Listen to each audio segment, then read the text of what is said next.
60세 이상 한국인 중 5명 중 2명은 요산 수치가 기준치를 넘고 있습니다.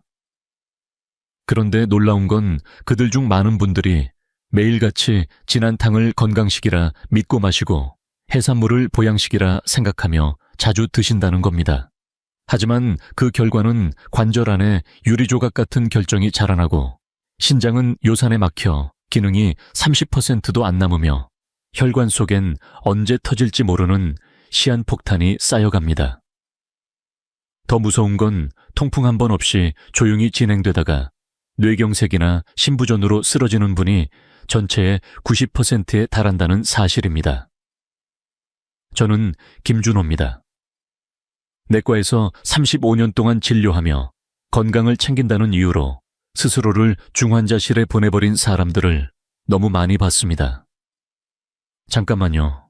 지금 나가지 마세요. 앞으로 1분만 투자하시면 꼭 알아야 할 2가지를 알려드리겠습니다. 첫째, 요산이 높아지면 끝이 통풍이 아니라 심부전과 뇌졸중으로 이어집니다. 둘째, 주방에 있는 값싼 양파 하나가 요산 생성을 근본부터 끊어낼 수 있습니다. 댓글에 숫자 2를 남기시고 자신의 요산 수치가 얼마인지 함께 확인해 봅시다. 그럼 먼저 하나 여쭤볼게요. 여러분은 혹시 요산이 어디서 생기는지 생각해 보신 적 있으신가요? 음식 때문일까요? 아니면 몸 밖으로 잘 빠져나가지 않아서일까요? 많은 분들이 요산은 먹는 것 때문에 쌓이는 거다라고 생각하시는데 절반은 맞고 절반은 틀립니다. 자, 좀 더 쉽게 이해하실 수 있도록 우리 몸을 하나의 도시라고 상상해 봅시다. 매일 도시에는 쓰레기가 생기죠. 이 쓰레기에는 2가지 종류가 있어요. 첫 번째는 외부에서 들어오는 것으로 우리가 매일 먹는 음식, 특히 고기나 해산물처럼 퓨린이 많은 식품들이 여기에 해당돼요. 두 번째는 우리 몸 안에서 스스로 만들어지는 것으로 몸속 세포들이 매일 새로 태어나고 사라지는 과정에서 생겨나는 노폐물입니다. 이 노폐물이 바로 요산의 원재료죠. 간은 이 쓰레기를 처리하는 청소장 같은 곳입니다. 간에서 퓨린을 분해해서 요산으로 만든 다음 그걸 신장이라는 청소차에 넘겨주죠. 신장은 이 요산을 소변을 통해 몸 밖으로 배출하는 역할을 해요. 정상적인 상태에서는 몸에서 생기는 쓰레기만큼 신장이 다 처리해주기 때문에 몸이라는 도시의 거리는 늘 깨끗하게 유지됩니다. 이게 바로 대사균형이라는 거예요. 한의학에서는 이를 비위기능이 온전하다고 표현하죠. 즉, 필요한 걸 잘 소화시키고 불필요한 건 제때 잘 내보낼 수 있어야 한다는 겁니다. 그런데 이 균형이 깨지면 문제가 생깁니다. 쓰레기는 점점 쌓이고 요산도 마찬가지로 혈액 속에 계속 쌓이기 시작해요. 마치 거리 구석구석에 쓰레기가 방치되어 점점 더 더미처럼 쌓여가는 모습처럼요. 결국 대사 불균형이 요산 상승의 출발점이 되는 겁니다. 그렇다면 도대체 어떤 이유로 이 균형이 깨지는 걸까요? 사실 원인은 단 2가지입니다. 첫 번째는 쓰레기가 너무 많이 쏟아지는 경우입니다. 쉽게 말해 음식을 너무 잘 드시는 겁니다. 예를 들어 한 번의 곱창 전골이나 해물찜 자리가 신체 내 쓰레기 처리장에 사흘치 쓰레기를 한꺼번에 쏟아붓는 셈이죠. 간은 밤낮 없이 요산을 만들어내느라 쉬지를 못하고 신장은 도저히 그걸 따라가지 못합니다. 특히 겨울철이면 강원도나 경상북도 지역처럼 찜요리와 진한 육수 양고기나 갈비탕을 자주 드시는 경우 퓨린 섭취량은 평소보다 몇 배는 더 많아집니다. 두 번째는 청소차, 즉 신장이 제 역할을 하지 못할 때입니다. 이는 2가지 상황으로 나뉩니다. 하나는 신장 자체의 기능이 떨어져서 요산을 제대로 걸러내지 못하는 경우이고, 다른 하나는 배출 통로가 막혀서 요산이 빠져나가지 못하는 경우입니다. 이때 가장 흔한 방해꾼이 바로 술입니다. 특히 맥주는요. 맥주에 들어있는 효모 자체가 퓨린이 아주 풍부하고 거기에 술이 체내로 들어가면 요산과 같은 길을 차지하려고 경쟁하게 됩니다. 마치 쓰레기차가 달려가야 할 길을 누군가가 막아버린 꼴이지요. 그리고 많은 분들이 모르고 계신 부분이 하나 더 있습니다. 바로 달콤한 음료들입니다. 제가 진료한 환자 중에 손 할아버지라는 분이 계셨는데 대전에서 오신 분입니다. 술은 전혀 입에 안 대셨는데도 요산 수치가 680이 넘었습니다. 이유는 단 하나, 매일 3잔씩 마시던 밀크티였습니다. 밀크티에 들어있는 과당은 간에서 대사되는 과정에서 에너지를 과하게 소모시키고 그 과정에서 오히려 요산 생성을 촉진하게 됩니다. 제가 그분께 말씀드렸죠. 술만 끊는다고 되는 게 아니라고요. 단 음료는 눈에 안 보이는 요산 유발자입니다. 이후 손 어르신께서 밀크티를 끊고 맹물로 바꾸셨고 반년 만에 요산 수치가 200 이상 떨어졌습니다. 한의학에서 말하는 습열이라는 것도 결국 이렇게 기름지고 달콤한 음식들이 몸속에서 제대로 소화되지 않고 습기가 쌓이면서 밖으로 빠져나가지 못하는 상태를 말하는 겁니다. 이제 이해되시죠? 고요산혈증은 결국 먹는 게 많아서 생기거나 빠져나가는 게 적어서 생기거나 혹은 이 둘이 동시에 일어나서 생기는 겁니다. 댓글에 한번 적어보세요. 일주일에 몇 번 해산물을 드시고 하루에 단 음료를 몇 잔씩 드시는지요. 만약 이 횟수가 3번을 넘는다면 이제 정말 조심하셔야 할 때입니다. 자, 이제 요산이 어디서 어떻게 생기는지를 분명히 이해하셨다면 지금부터가 정말 중요한 부분입니다. 많은 분들이 단순히 요산 수치가 높다고만 생각하고 별일 아니라고 넘기지만 실제로는 이 조용한 수치 하나가 우리 몸을 3갈래의 깊은 낭떠러지로 몰고 갈 수 있다는 사실을 아셔야 합니다. 그리고 그 낭떠러지는 하나하나가 결코 가볍지 않습니다. 자, 첫 번째는 관절입니다. 통풍이라는 말 한 번쯤은 들어보셨을 겁니다. 한밤중에 갑자기 엄지발가락이 욱신거리고 붓고 빨갛게 부어올라 손끝만 스쳐도 눈물이 핑 도는 통증, 이게 바로 통풍입니다. 그런데 이 고통은 단순히 요산이 많아서 생기는 게 아닙니다.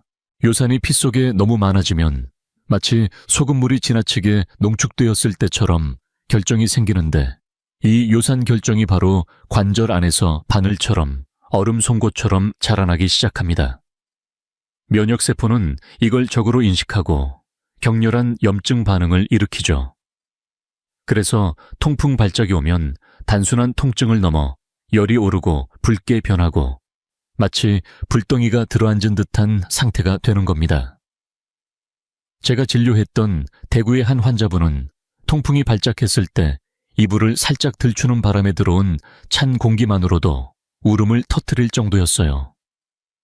한의학에서는 이를 풍습비증이라 부르는데 서양의학에서 말하는 염증 반응과 본질은 같습니다. 문제는 통풍이 한번 아프고 끝나는 병이 아니라는 데 있습니다. 요산 수치가 계속 높게 유지되면 이 결정들이 관절 안에 계속 쌓입니다. 시간이 갈수록 연골을 갉아먹고 뼈마저 변형시키죠. 결국에는 관절이 굳고 변형돼서 걷는 것조차 어려워집니다. 하지만 이건 시작에 불과합니다. 두 번째, 그리고 가장 쉽게 간과되는 곳은 바로 신장입니다. 많은 분들이 이렇게 말하죠. 나는 통풍도 없는데 요산 좀 높은 게 뭐 어때서? 바로 이 생각이 신장을 조용히 무너뜨리는 가장 위험한 발단입니다. 왜냐하면 요산이 신장을 해치는 방식은 너무 조용하고 너무 오래 걸려서 우리가 깨달았을 땐 이미 손 쓸 수 없게 되는 경우가 많기 때문입니다. 이해를 돕기 위해 비유를 해드릴게요. 신장은 집안의 정수기 필터와 같습니다. 그런데 요산 결정은 그 필터에 점점 쌓이는 물때처럼 작지만 치명적인 잔재물이죠. 이 결정들이 신장 속 세세한 관을 서서히 막고 조직을 손상시키다 보면 처음엔 아무 증상도 없습니다. 통증도 없고 이상도 없지만 어느 날 허리가 묵직하고 소변에서 거품이 보이기 시작할 때면 이미 신장 기능의 절반 이상이 망가져 있을 수 있습니다. 실제로 제가 2019년에 진료했던 62세의 김영수 어르신은 서울에서 오신 분이셨습니다. 10년 넘게 요산 수치가 높았지만 통풍도 없었고 큰 불편도 없었다고 하셨습니다.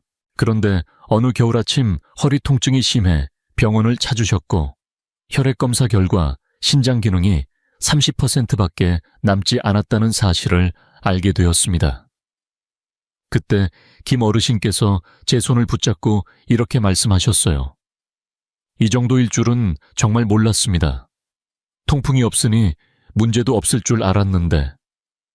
저는 단호히 말씀드렸습니다. 요산이 신장을 망가뜨리는 방식은 아주 조용하지만 일단 드러나면 회복이 너무 어렵다고요.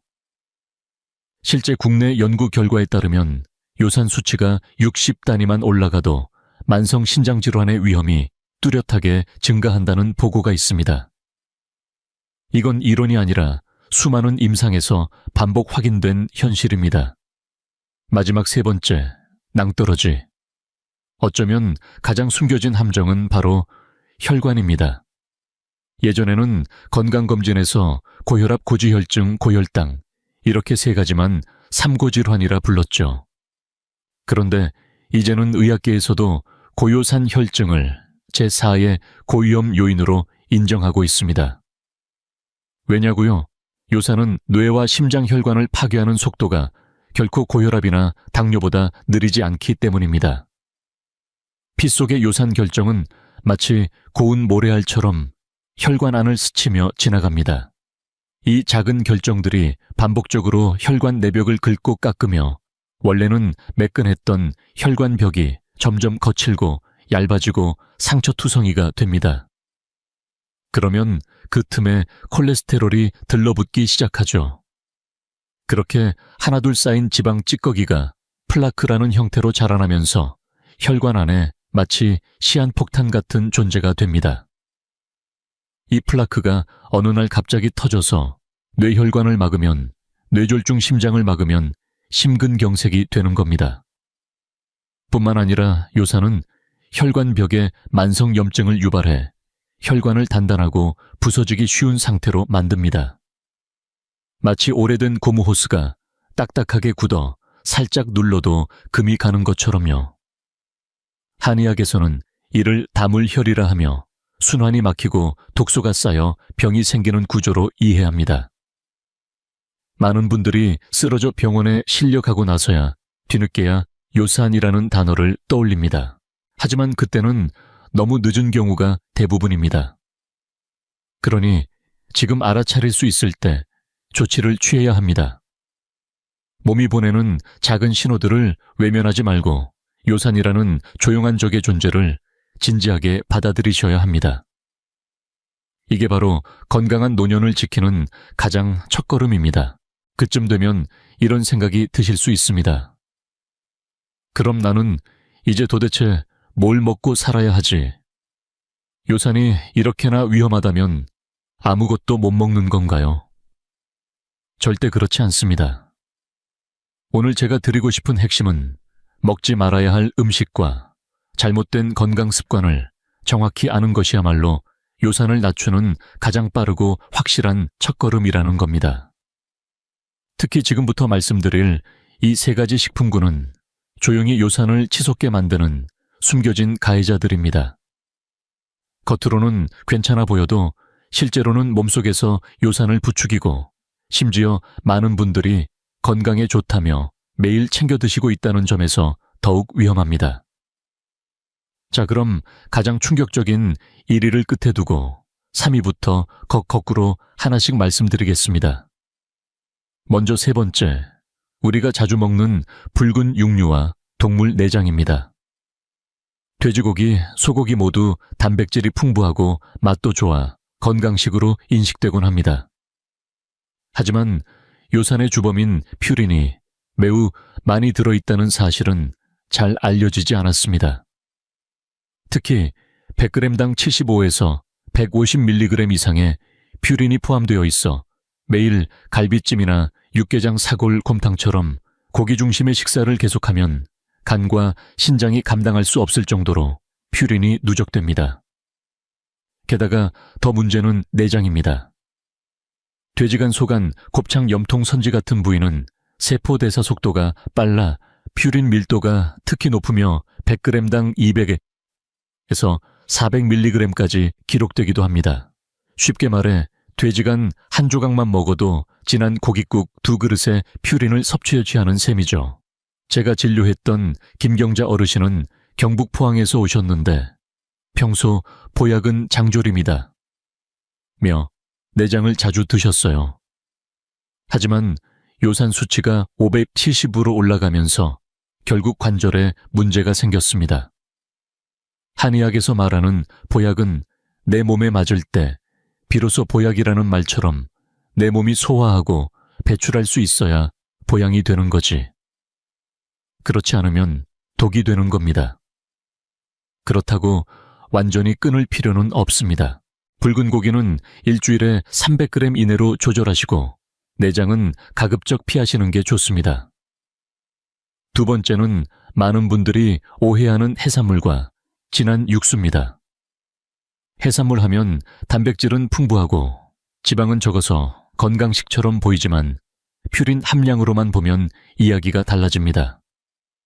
특히 조개류, 새우게, 낙지, 문어, 멸치, 꽁치, 정어리처럼 대사 속도가 빠른 해산물은 100g당 150mg 이상의 퓨린을 포함하고 있어 요산 수치를 급격히 올립니다. 그런데 더 위험한 건 따로 있습니다. 많은 분들이 고기는 안 먹고 국물만 마셨으니 괜찮다고 생각하시지만 이게 큰 착각입니다. 퓨린은 수용성이기 때문에 오랜 시간 끓일수록 국물 속에 퓨린이 농축됩니다. 2시간 이상 끓인 갈비탕, 닭곰탕, 추어탕 등은 고기 자체보다 2~3배 더 많은 퓨린이 들어있을 수 있어요. 실제로 제가 만난 서울 마포의 박순애 어르신은 매일 아침마다 뼈해장국을 챙겨 드셨는데 건강검진 결과 요산 수치가 560까지 올랐습니다. 나는 고기는 안 먹고 국물만 마셨다며 황당해 하셨죠. 제가 드린 조언은 단순했습니다. 맑은 국으로 바꾸시고 끓이는 시간을 줄이시라고요.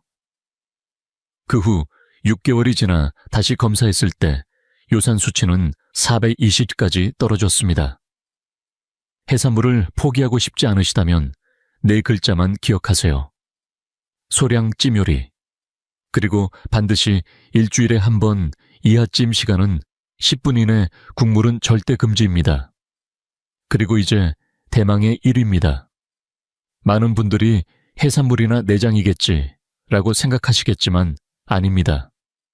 요산을 가장 빠르고 강하게 악화시키는 조합, 바로 술과 단 음료입니다.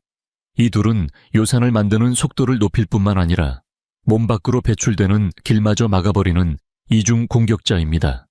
특히 맥주는 퓨린이 풍부한 효모를 포함하고 있어서 맥주 한 병은 돼지간 100g과 맞먹는 퓨린을 담고 있다고 해도 과언이 아닙니다. 게다가 술은 체내에 들어오면 요산과 똑같은 경로로 배출되려 하면서 신장의 배출 통로를 가로막습니다. 그래서 술을 마시는 순간 요산은 쌓이고 빠져나가지도 않는 최악의 상황이 만들어지는 겁니다. 어떤 분들은 난 맥주는 안 마시고 막걸리나 소주 아니면 건강에 좋다는 와인만 마신다고 하시지만 안타깝게도 답은 똑같습니다. 종류를 불문하고 술은 모두 요산을 증가시킵니다. 그나마 와인이 조금 낫긴 하지만 조금 나은 것일 뿐이지 괜찮은 것은 절대 아닙니다. 고요산 혈증이 있는 분에게 가장 안전한 음주량은 단 하나, 바로 제로입니다. 그리고 또 하나 숨어있는 주범이 있습니다. 바로 단 음료, 특히 과당이 들어간 음료들입니다.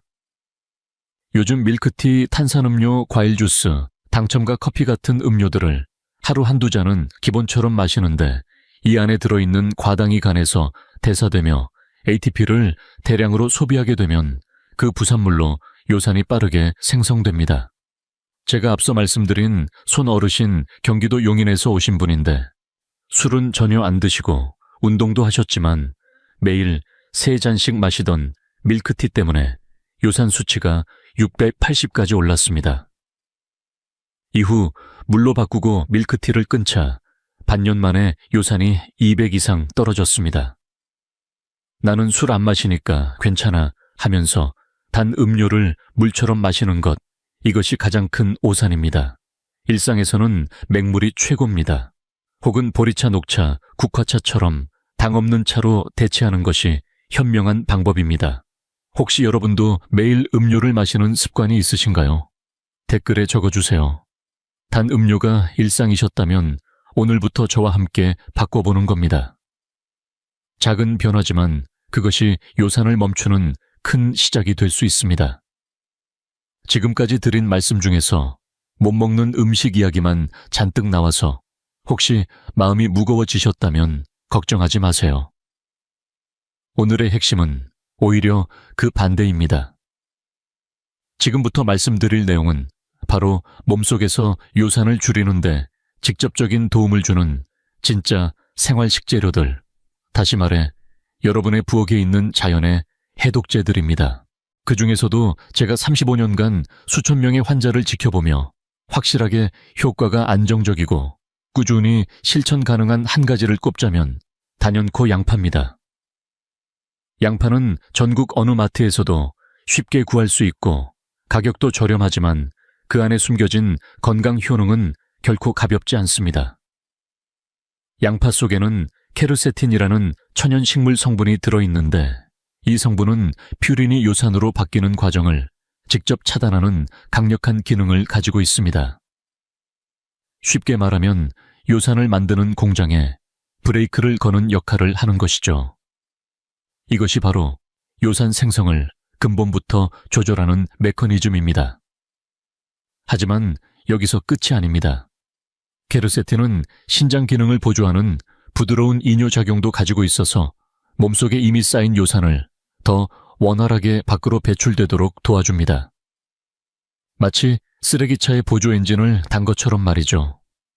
게다가 양패는 프로토카테추익산이라는 성분도 포함되어 있어 손상된 혈관을 이완시키고 혈류 흐름을 개선하는 데에도 큰 도움이 됩니다. 고요산 혈증 환자들에게서 자주 나타나는 모세혈관 손상을 예방하는 데 매우 중요한 역할을 합니다. 한의학에서도 양파는 온성을 가진 식재료로서 기순환을 돕고 습열을 제거하며 경락을 소통시키는 효과가 있다고 설명하는데 현대의학이 말하는 배뇨작용과 본질적으로 같은 개념입니다. 그렇다면 양파는 어떻게 먹어야 가장 효과가 좋을까요? 가장 이상적인 섭취 방법은 생으로 먹는 것입니다. 얇게 차에 썬 양파를 찬물에 5분 정도 담가 매운맛을 뺀 뒤 소량의 식초와 참기름을 넣어 무쳐 먹으면 매운맛도 잡고 케르세틴도 최대한 보존할 수 있습니다. 하루 50g에서 100g, 즉 양파 반 개에서 1개 정도면 충분합니다. 만약 생양파가 입맛에 맞지 않는다면 살짝 볶거나 국에 넣어 먹어도 좋습니다. 단 조리 시간은 5분 이내로 짧게 해서 영양소 파괴를 최소화하는 것이 좋습니다. 예를 들어 양파 달걀볶음, 양파 소고기 볶음, 양파 두부국 같은 간단한 메뉴가 좋습니다. 제가 진료했던 전라남도 순천의 이정호 어르신은 59세에 요산 수치가 520개까지 올라간 상태였습니다.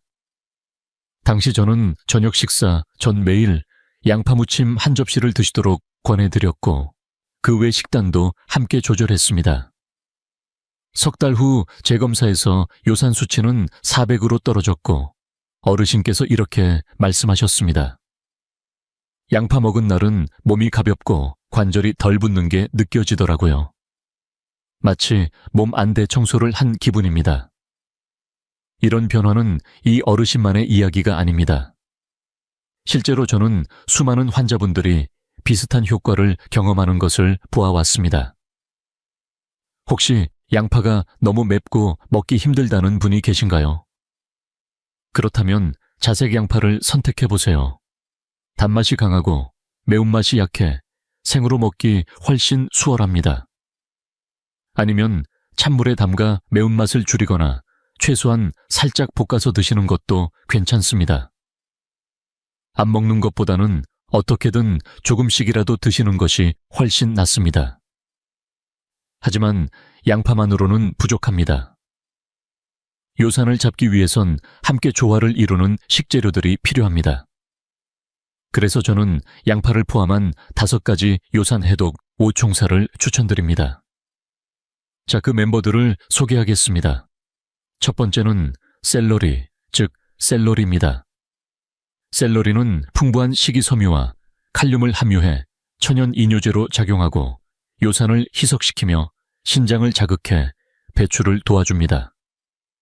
특히 습열 체질에 효과적이라서 체내에 쌓인 열과 습기를 제거하는 데 탁월합니다. 샐러리는 땅콩과 함께 무쳐 먹거나 들기름에 살짝 볶아 반찬으로 먹는 것도 좋습니다. 일주일에 3회 정도 섭취하면 충분합니다. 두 번째는 체리, 그 중에서도 신체리입니다. 체리에는 안토시아닌이라는 성분이 들어있어 통풍 발작 시 나타나는 관절 염증을 줄이고 요산 결정으로 인한 염증 반응을 차단해주는 효과가 있습니다. 연구 결과에 따르면 하루 10개에서 20개 정도의 체리를 꾸준히 먹었을 때 통풍 발작 위험이 35% 이상 낮아졌다는 보고도 있습니다. 제철에는 생체리가 가장 좋고 그 외엔 무첨가 냉동체리나 건체리도 가능합니다. 세 번째는 저지방 유제품, 특히 무가당 요거트나 우유입니다. 칼슘과 고품질 단백질을 포함하고 있으면서도 퓨린 함량은 낮기 때문에 요산 수치를 낮추는데 매우 이상적인 식품입니다. 하루에 우유 1컵 또는 요거트 1컵 정도가 적당합니다. 많은 한국 어르신들이 평소 유제품을 멀리 하시는데 고요산 상태라면 이 습관은 꼭 바꾸시는 것이 좋습니다. 네 번째는 비타민C가 풍부한 채소와 과일입니다. 예를 들면 청피망, 브로콜리, 키위, 딸기, 귤 등이 해당됩니다. 이들은 퓨린 대사를 조절해주고 체내 요산 수치를 직접적으로 낮추는 데 효과적입니다. 또 열량도 낮고 영양도 풍부하기 때문에 하루 한두 가지는 꼭 챙겨 드시는 것을 권장합니다.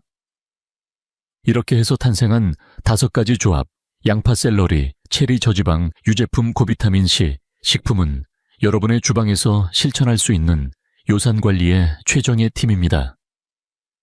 오늘 소개한 이 5가지 식재료를 한 번에 먹을 필요는 없습니다.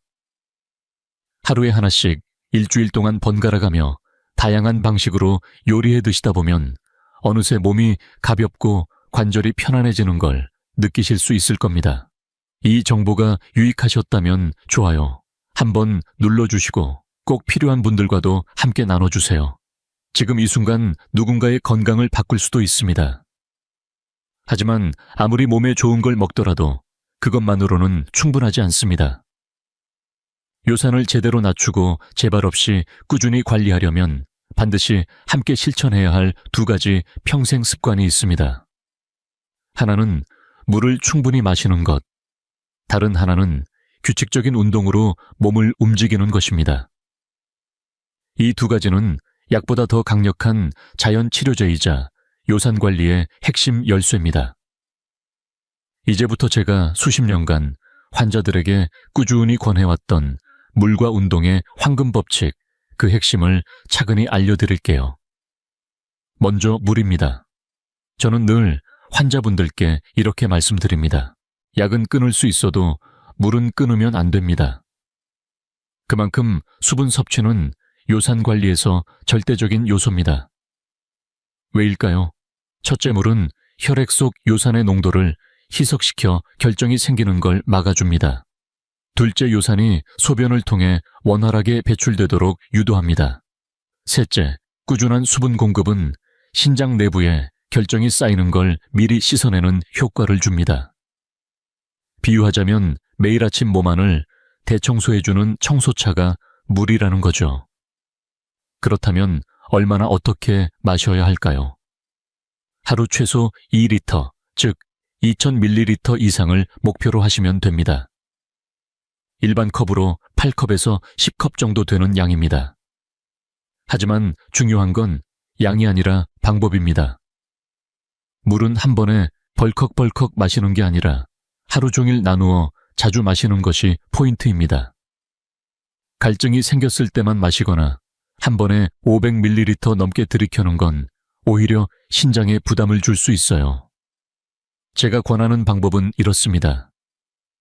아침에 눈 뜨자마자 따뜻한 물 한 컵으로 밤새 쌓인 노폐물을 씻어내고 이후에는 2시간 간격으로 1컵씩.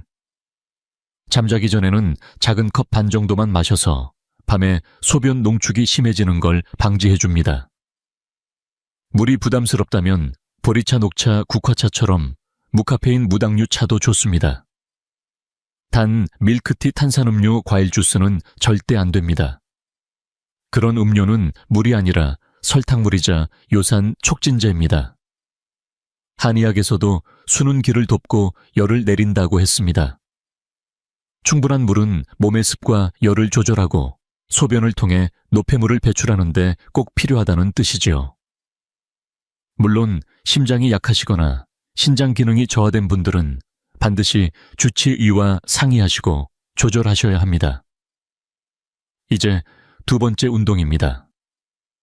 많은 분들이 요산 수치가 높고 체중이 늘어나면 운동을 열심히 해야지 라고 생각합니다. 하지만 잘못된 운동은 오히려 요산을 악화시킬 수 있습니다. 왜냐하면 무리한 운동은 젖산을 과다 생성하게 만들고 이 젖산은 요산과 같은 통로를 통해 배출되기 때문에 서로 배출 경로를 놓고 경쟁하게 됩니다. 결국 요산이 제때 빠져나가지 못하고 쌓이게 되며 통풍 발작까지 유발될 수 있습니다. 그래서 중요한 건 운동의 강도가 아니라 꾸준함과 안전함입니다. 제가 추천하는 운동은 유산소 운동입니다. 빠르게 걷기, 가볍게 조깅하기, 수영 자전거 타기, 태극권 스트레칭 같은 움직임은 몸에 부담을 주지 않으면서도 순환을 도와주고 요산 배출에도 큰 도움이 됩니다. 반대로 단거리 달리기 무거운 웨이트 트레이닝 고강도, 인터벌 운동 등은 피하셔야 합니다. 그럼 어느 정도가 적당할까요?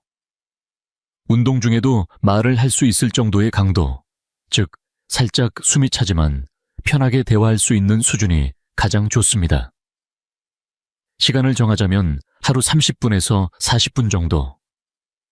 일주일에 최소 5회가 이상적입니다. 이 정도만 꾸준히 실천해도 몸의 순환이 개선되고 요산 수치가 자연스럽게 떨어지게 됩니다. 실제로 제가 진료했던 65세의 박노식 어르신은 은퇴 후 하루도 빠짐없이 아침마다 40분 빠르게 걷기를 실천하셨고 그와 동시에 식습관도 조절하셨습니다. 1년 후 요산 수치는 580에서 380으로 떨어졌고 체중도 5kg 줄었습니다. 어르신께서 하신 말씀이 아직도 기억납니다. 박 원장님, 저 요즘 50대 때보다 몸이 더 가볍습니다. 숨도 덜 차고 아침마다 일어나는 게 기분 좋습니다. 변화는 결코 어렵지 않습니다. 요산을 낮추는 첫걸음은 약이 아니라 하루 한 잔의 물과 가벼운 산책입니다. 지금 시작해보세요. 작은 실천이 인생을 바꿉니다.